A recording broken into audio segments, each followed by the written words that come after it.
Hello friends, welcome to the channel. This is Top Educator. Today I am going to revise you the first chapter of biology, that is life processes. That is the sixth chapter of science. Today I am going to revise you the entire concept within short period. So let's begin. So what are life processes? As we know that biology is the study of life, then of course we need to study the life processes. There are number of life processes. We need to know why life processes are important. Life processes are important for our sustenance and maintenance of life, like respiration, digestion, movement, growth, excretion, etc. We are going to study one by one. I have picked some and displayed for you. Let's start. The movement. What is a movement? Movement is performed by every living organism, though it is a simple movement or it is complex movement. As we know that plants will absorb water, so the roots will perform movement in the soil. They will grow downwards. This is also a movement. And also the stems will grow upwards. That is also considered as a movement. Now animals will move from one place to another for their search of food, shelter, and to avoid from danger. Now respiration. It is also an important process. It is a process in which energy is released out from the body of humans. Plants will also respire. They will absorb carbon dioxide from atmosphere and they will release out oxygen. Whereas animals will absorb oxygen and they will release CO2. Here enormous amount of heat is released from the body. Now sensitivity. What is sensitivity?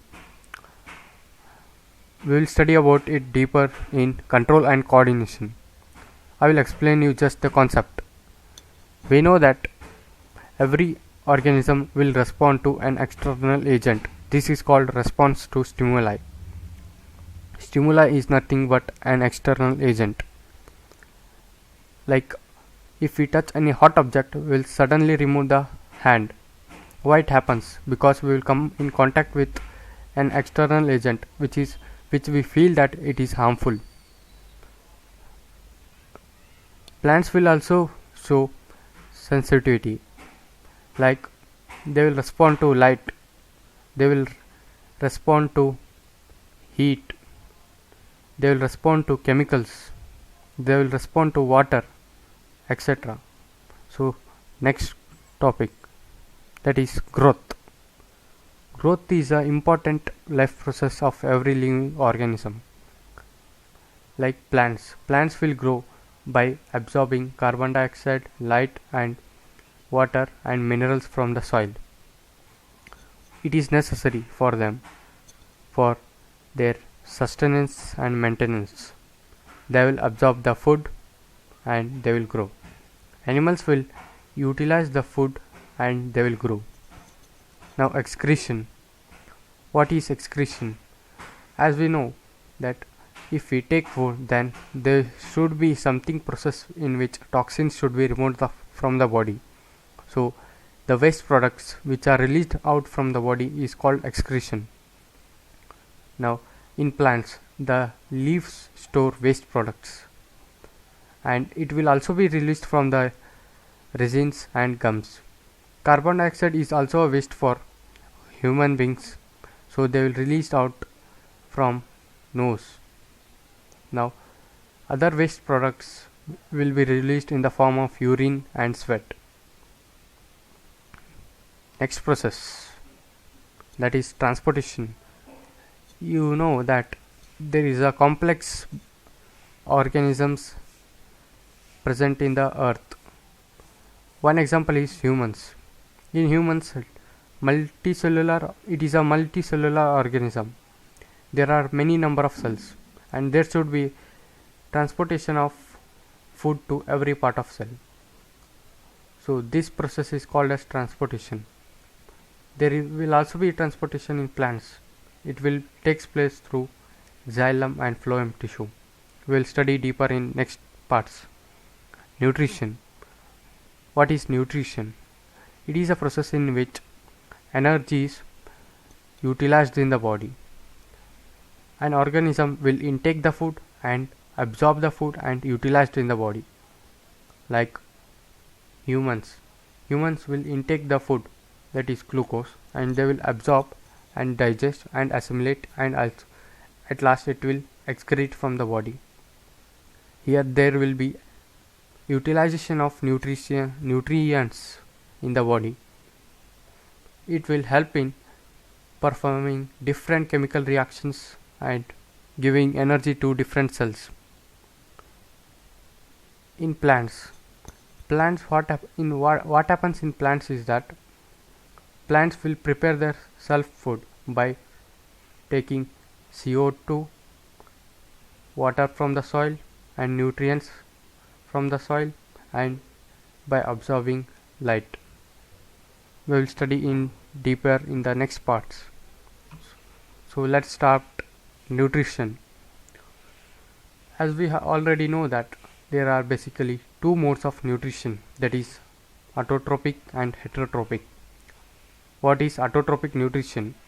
It is a nutrition in which the organisms will prepare their own food. They will take inorganic sources and they will prepare organic materials like green plants and some bacteria.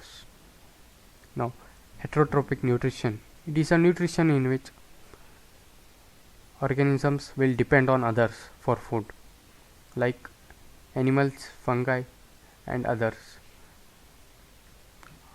So let's study the concept in deeper level with the concept mind maps. You can download the mind map in the link description given below.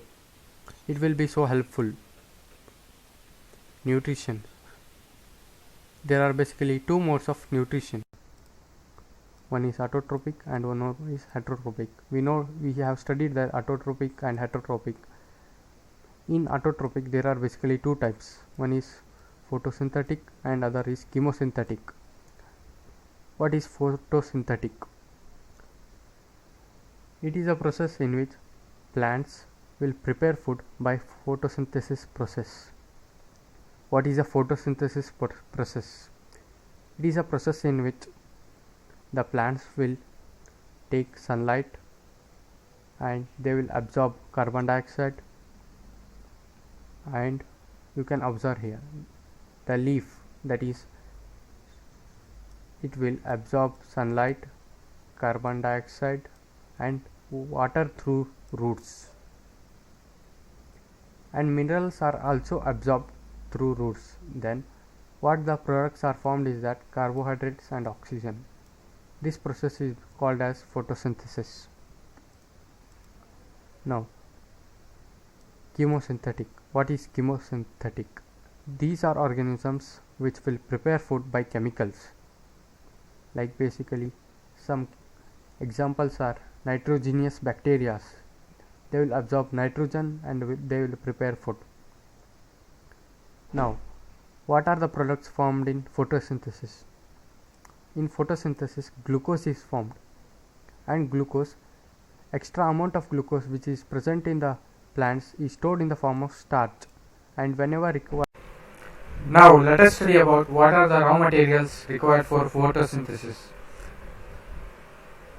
As you can observe here, there is a leaf. In leaf, small pores are present. These are called chloroplasts. You have already seen the structure of chloroplast in the previous classes. In chloroplast, chlorophyll is present. What chlorophyll does is that it will trap solar energy. By trapping solar energy, it will help the plants to make many chemical reactions in the plants. And in leaves, stomata are supported by guard cells. What this guard cells does is that it will allow opening and closing of stomata. Now, next raw material, that is carbon dioxide. What is carbon dioxide? It is a gas which passes through the leaves through stomata. Exchange of gases occurs through stomata itself. Now, when water enters in guard cells, then stomata will open. That is, guard cell will swell up and stomata will open. If guard cells will shrink, then the pore closes. Now, other raw material, that is water. Water is also an important raw material for photosynthesis. Water is absorbed by plants through roots. Now, plants' roots contain symbiotic bacteria, which will absorb nitrogen from soil and will convert into nitrite and nitrate compounds, which will be further absorbed by plants. Now, sunlight. Sunlight is also an important natural source of light for photosynthesis. It will help in making many chemical reactions in plants going. Now, heterotrophic nutrition. As we already know that there are basically three types of heterotrophic nutrition, that is saprophytes, parasites and holozoic. Let us study one by one. Saprophytes. What are saprophytes? These are the organisms which will feed on dead and decaying matters. Like example is fungi. It will feed on dead and decaying organic matters. Now next, parasites. What are parasites? These are the organisms which are present on the host body. That means it will attack on other organisms and will absorb food from other organisms. Like lice, that is the best example, which are present on our head. It will absorb the blood from our head and they will survive. Other example is leech. It will also absorb blood from other organisms. Next is holozoic nutrition. What is holozoic nutrition? There are basically 5 biological processes in holozoic nutrition. We will study about them one by one. Ingestion. What is ingestion? Intake of food is nothing but ingestion. Now next is digestion. Breaking of complex food into simpler soluble components. Means when food passes in, they are acted by enzymes. Enzymes are also called as biocatalysts. What this biocatalyst does is that it will break the complex molecules, that is food, into simpler molecules, which will be further absorbed by all cells. Now absorption. It is a process in which digested food that will pass through wall of small intestine. The major absorption that takes place through is that through small intestine. In small intestine, small finger-like projections are present. What these finger-like projections is that it will increase the surface area for absorption, and these are connected by blood vessels. After absorption, the materials will be passed through blood vessels to every part of cells. Now assimilation. What is assimilation? After absorption, there should be a process in which utilization should take place. Now utilization is nothing but assimilation. Assimilating the simple food components, that is absorbed components, to different body cells is nothing but assimilation.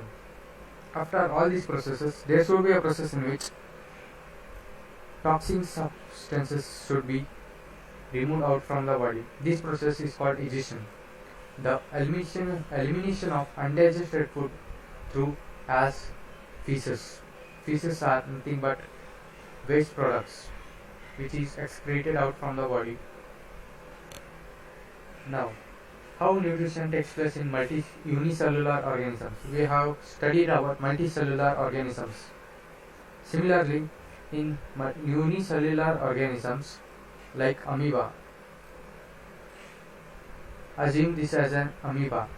There are small finger-like projections in amoeba.